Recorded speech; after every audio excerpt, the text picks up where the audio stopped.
8 heures, le stade Iba Mar Diop est pris d'assaut. Muni d'une carte d'électeur ou d'un récépissé, plus de 22 000 électeurs sont au rendez-vous pour élire le futur président de la République de Guinée. Malgré les 25 bureaux de vote installés, les votants peinent à accomplir leur devoir civique. Je suis là depuis 7 heures, mais comme vous voyez, il y a beaucoup de monde. Je suis complètement perdu. Je cherche mon bureau de vote. Je me suis déjà recensé depuis la deuxième vague. Maintenant, quand je suis venu chercher ma carte, je n'ai pas retrouvé. Donc on m'a dit qu'on peut voter avec le récépissé. Et j'ai mon récépissé. Sur le récépissé, c'est le bureau de vote numéro 1 où je dois voter. Mais là, on me dit que sur le récépissé, c'est écrit bureau de vote numéro 1. Mais on me dit ici, il faut aller au bureau de vote numéro 20 ou 21. Je ne retrouve même pas. Donc je suis complètement perdu. Comme vous voyez, il y a tellement de foule. Je vais à gauche, à droite. Franchement, je ne me retrouve pas. Je ne sais pas comment est l'organisation, mais franchement, ça laisse à désirer. Malgré des difficultés liées à l'organisation et la chaleur accablante, certains électeurs affichent tout de même la volonté de voter et de participer ainsi au changement tant souhaité en Guinée. Ça fait 3 heures de temps que je suis là. Parce que là, vraiment, vous avez vu tellement de monde. Avec ça, là, vraiment, vraiment, je ne vais pas dire que c'est mal organisé, mais en tout cas, de toute façon, c'est mou. Mais je suis fatigué, mais courage, il faut que j'ai courage parce qu'il faut que je vote. Même à 3 heures du matin, il faut que je vote avant que je parte chez moi. Jusqu'à l'aube. Jusqu'à que je vote.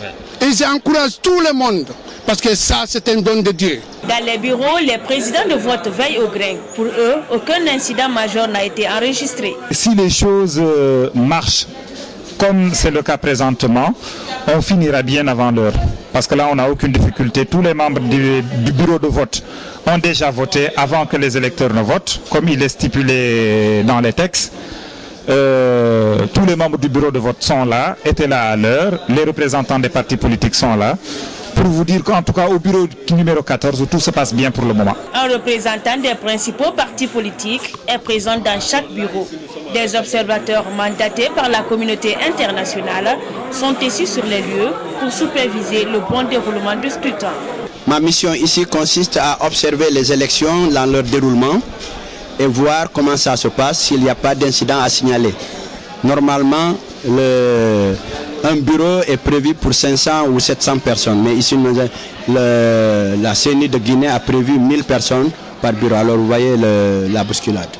Vu le nombre important d'électeurs, la Commission électorale nationale indépendante a pris des dispositions pour permettre à tout un chacun de voter, même après 18 heures, heure de fermeture des urnes.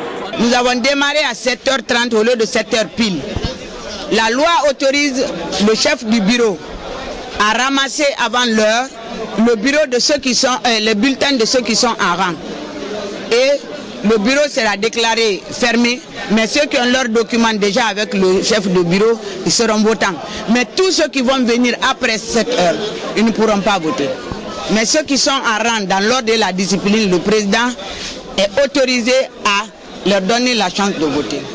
Les électeurs doivent faire le choix entre 24 candidats. Aucun membre de la junte ni du gouvernement intérimaire n'a eu le droit de se présenter.